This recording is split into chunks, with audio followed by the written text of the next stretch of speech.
Olá, hoje nós vamos falar de política. Entre os assuntos, a CPI dos consignados, que está em tramitação na Câmara de Vereadores de Cuiabá, os trabalhos na Comissão de Constituição e de Justiça e Redação da Câmara.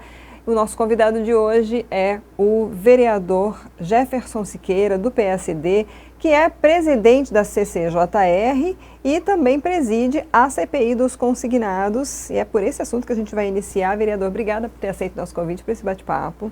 Eu queria que o senhor atualizasse como é que estão os trabalhos nessa CPI. Para quem está nos acompanhando aqui, a CPI ela foi instaurada na Câmara para investigar possíveis irregularidades nos repasses dos descontos previdenciários dos salários dos servidores públicos da Prefeitura de Cuiabá para a Cuiabá Prev e o INSS.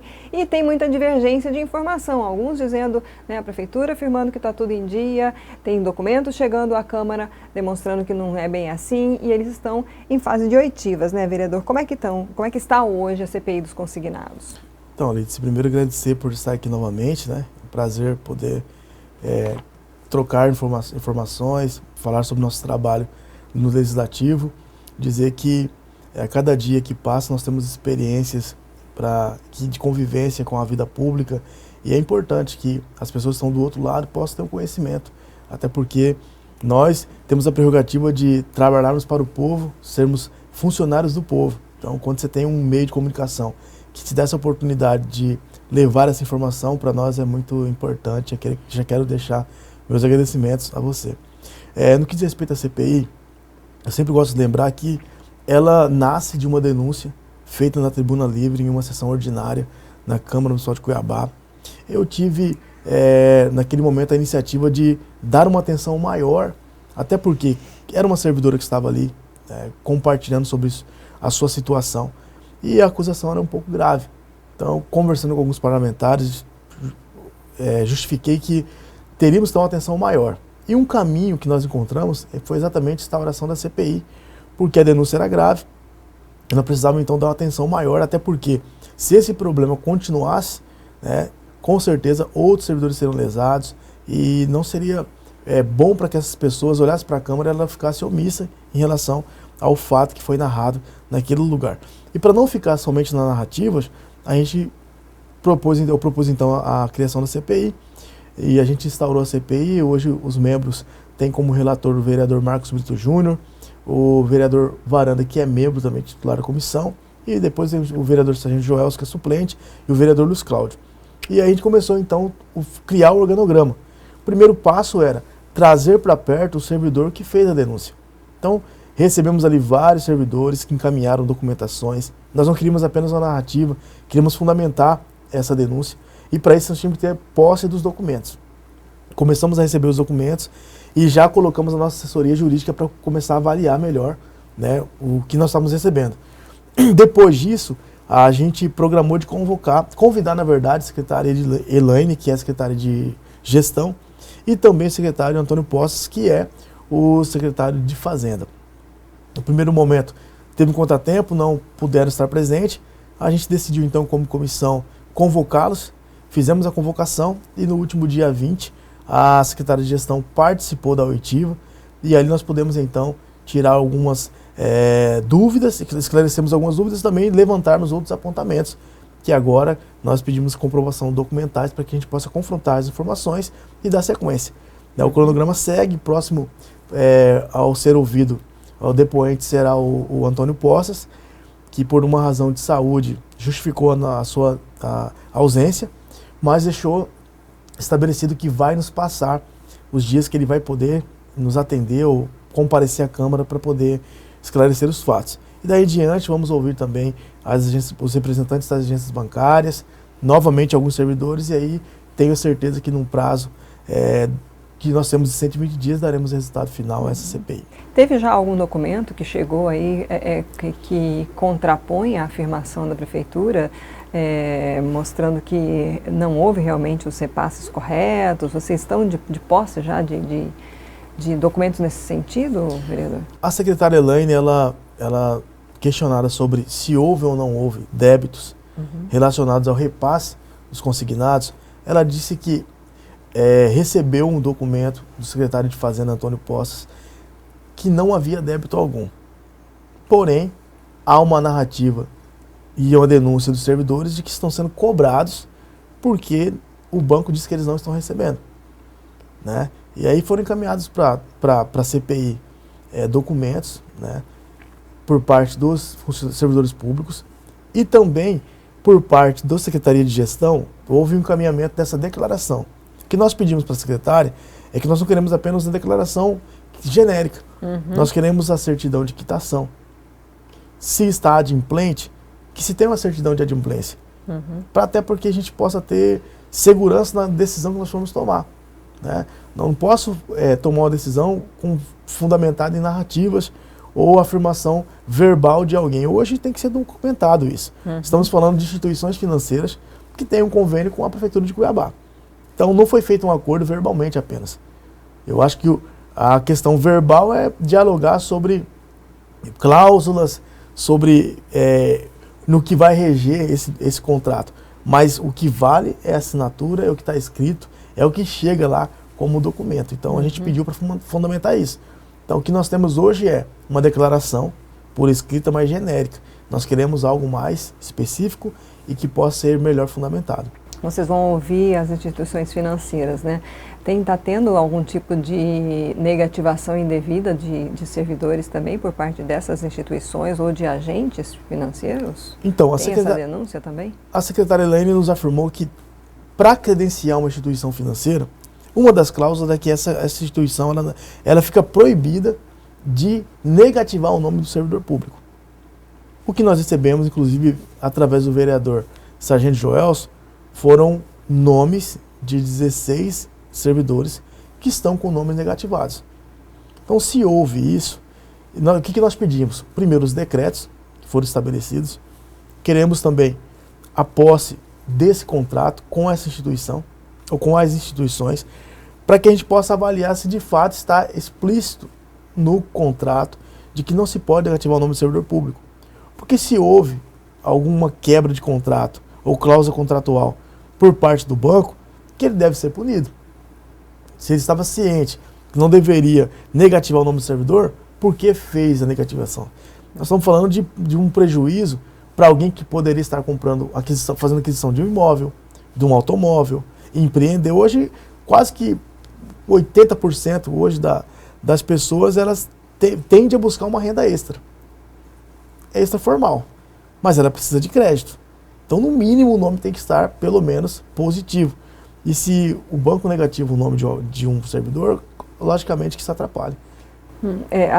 Dentro do cronograma, qual é a programação para os próximos dias? Como é que está? Até quando a CPI vai fazer essa reunião de documentos, ouvir as pessoas envolvidas para sair dali um relatório? Nós temos um prazo em até 120 dias. Foi instaurado em maio, né? Em maio. Claro que nós não queremos prorrogar isso. Até porque medidas precisam ser tomadas. Nós ainda recebemos pessoas dizendo, olha, eu estou sendo cobrado pela Caixa Econômica Federal. Olha, meu nome está negativado. Nós precisamos sanar esse problema. Então não é interessante para a gente prorrogar. Então nós queremos, dentro desse tempo, de no máximo 120 dias, dar essa resposta. Eu até propus, inclusive, para os membros da nossa comissão da CPI, de que se houve algum equívoco por parte dos bancos no sentido de negativação, primeiro, que esse servidor tem o seu nome retirado dessa lista de negativados, e também propus a suspensão do contrato, inclusive com possível encerramento do contrato. Até porque quem vai pagar ou quem vai arcar com os danos que essa pessoa sofreu, sejam eles psicológicos, financeiros, materiais, alguém que precisava por uma questão de saúde. Então nós precisamos pensar sobre isso. Então não é interessante para a gente prolongar. Nós queremos o mais rápido possível encerrarmos e darmos o relatório final. Bom, a gente, quem nos acompanha aí, o site RD News tem noticiado, né, atualizações sobre a CPI dos consignados, e a gente então você continua acompanhando pelo site né, esses trabalhos, e a gente vai então agora falar um pouquinho também dos trabalhos na CCJR, né? O senhor preside aí essa Constituição. Tem algum projeto em destaque que o senhor queira trazer aqui, que foi discutido, que vai ser discutido, que o senhor acredita que pode contribuir bastante aí para o trabalho de vocês e do público? Então, nós temos aí, o meu primeiro ano como presidente dessa comissão importante, todas as comissões são importantes, mas essa comissão ela tem um destaque porque é a partir dali que os projetos eles são encaminhados para o plenário. Então, tenho como membros componentes dessa comissão o vereador Lilo Pinheiro, né, era o vereador Renivaldo, o relator, né, membro relator, vice-presidente na verdade, mas como ele retomou a sua caminhada na Secretaria de Meio Ambiente, então o terceiro membro a gente está ainda definindo com os suplentes. O primeiro suplente é o vereador Rodrigo Arruda de Sá, e o segundo suplente é o vereador Cássio Coelho. Então a gente está conversando para ver qual dos dois teriam aí disposição para estar assumindo essa comissão junto conosco. Então eu falo que todo projeto é importante, né? Mas existem mensagens que vêm do Executivo, existem aquelas que vêm do próprio Parlamento, né, dos vereadores. E o nosso papel ali é sempre ter o equilíbrio de, às vezes a nossa vontade política de fazer, ela existe. Mas nós precisamos nos atentar para sabermos se essa vontade política está respaldada na Constituição. E muitas das vezes a gente dá o parecer contrário para rejeição, e às vezes um colega fala, poxa, mas a minha intenção é boa. Mas pode ocorrer, por exemplo, em vício de iniciativa. Vou dar um exemplo, por exemplo, para você. Quando eu criei o projeto de lei, que era o projeto Linha Rosa, que dava para as mulheres que hoje estão sob medida protetiva uma segurança maior de mobilidade. Sair da sua casa. Nós temos hoje o parada... Os horários de pico, né? Isso. Temos aí o parada segura, mas funciona? Difícil funcionar. Agora, se você tem um ônibus exclusivo para mulheres no horário de pico, que ela sabe, a cor é tal, o horário é X, você pode fazer um planejamento mais seguro de mobilidade. Mas eu tive esse projeto negado pelo Executivo exatamente por vício de iniciativa. Chegou a ser vetado, né? Foi vetado, a CCJ deu parecer de rejeição, para rejeição, derrubamos no plenário, mas o Executivo negou. Então veja, eu vejo que um projeto excepcional. Existe no Rio de Janeiro, existe em Campo Grande, em outras cidades. E tem que partir então do Executivo, essa iniciativa? Parte do Executivo. Então, muitas vezes o colega não entende que não é porque a CCJ está barrando o projeto do colega. Pelo contrário, a gente quer que ele vá bem em todas as suas ações, mas tem que ser respaldado por aquilo que é constitucional. Tem um projeto na CCJ, eu gostaria que o senhor me atualizasse a respeito de como é que está, se já foi aprovado ou não, né, de mudança na data da eleição da mesa diretora da Câmara de Vereadores, né, porque a ideia era sair de agosto, transferir de agosto para a primeira semana após o período eleitoral. Já passou pela CCJ? Como é que está esse projeto? Já passou esse projeto, já foi plenário foi votado e permaneceu no mesmo como nos dias de hoje. Ah, sim. A eleição da mesa diretora da Câmara continuou em agosto, não houve alteração. Não houve alteração. Não houve alteração na data. O vereador Felipe Corrêa propôs, eu achei muito interessante. A postura é constitucional, né? Mas é uma questão que deve ser estudada porque geralmente quem pensa sobre isso são os líderes partidários. Né? Existe uma eleição para deputado estadual, para governo de estado, que antecede. E aí há várias justificativas. Mas a maioria dos vereadores entenderam que deve permanecer a mesma data. Tem ainda segunda votação ou não? Já finalizou? Não, já foi votado já. Né? E acredito que vai permanecer a mesma data. Mais algum projeto da CCJ que recebemos recentemente tem um projeto que está dando um burburinho aí. É um projeto da vereadora Edna Sampaio, que ela propõe aí o estatuto, né, do Conselho LGBT, da comunidade LGBTQIA+. E o que acontece? Eu sou cristão, sou evangélico, sou pastor, professor, empreendedor, minha formação foi dentro desse ambiente, mas eu preciso entender que quando estou parlamentar, eu devo fazer da política um instrumento para ajudar todos. Eu não posso, de forma alguma, segregar. Então, o projeto veio para a CCJ, o relator era o Renivaldo Nascimento, votou pela aprovação do projeto, do parecer pela aprovação, e eu, quanto membro, acompanhei a votação. Mas isso não quer dizer que o meu viés ideológico mudou, mas eu não posso colocar o viés ideológico acima daquilo que é constitucional. Então, primeiro, é direito de todos. Eu não posso segregar. Então precisa ter esse entendimento. Eu fui criticado por alguns porque, olha, você tinha que ter barrado o projeto. Eu não posso barrar. Se é constitucional, se está dentro daquilo que é regimental na casa, eu posso ter o meu voto político. O meu voto político é contra. Ok? Porque existe dentro do projeto a iniciativa que já está em vigor pelo governo federal, da criação de um ambulatório. E nesse ambulatório fala sobre você fazer a mudança de sexo, a cirurgia, a estética, tudo isso.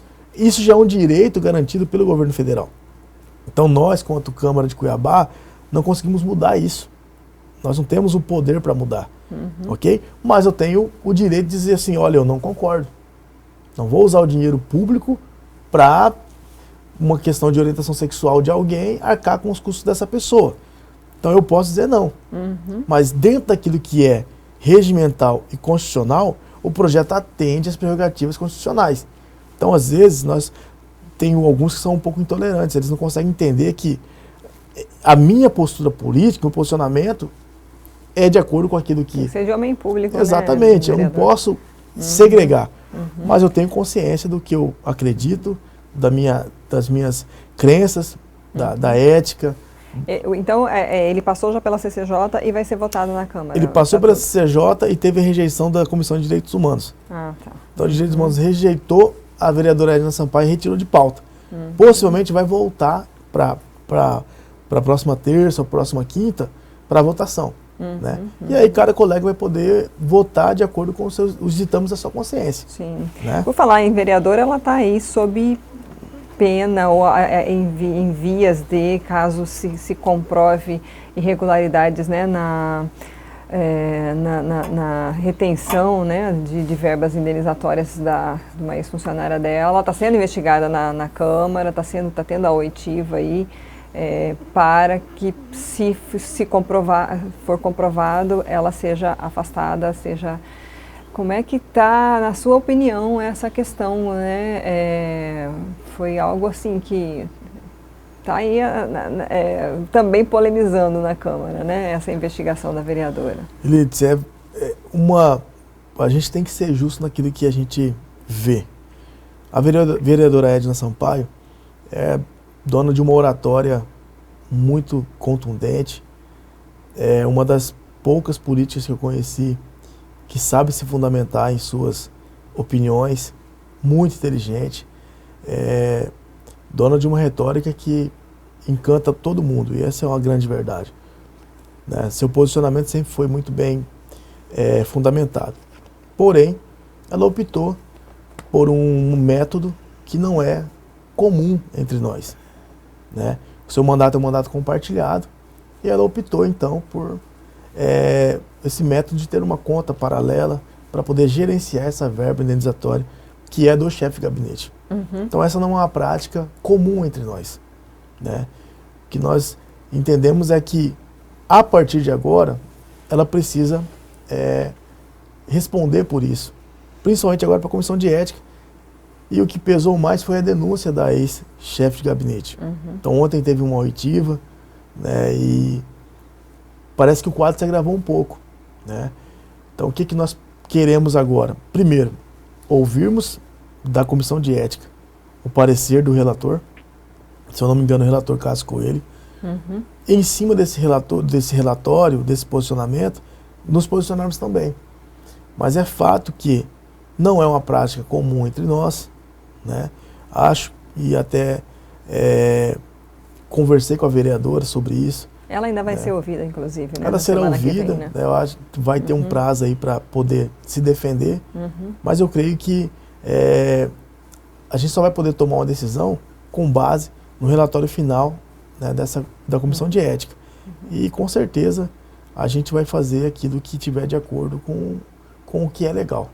Né? A gente precisa pensar que nós somos um exemplo também para a sociedade. Então, às vezes nós tomarmos uma decisão agindo com o coração, nós vamos ser mal interpretados lá, porque nós não temos que agir com o coração. Nós temos um regimento interno da casa.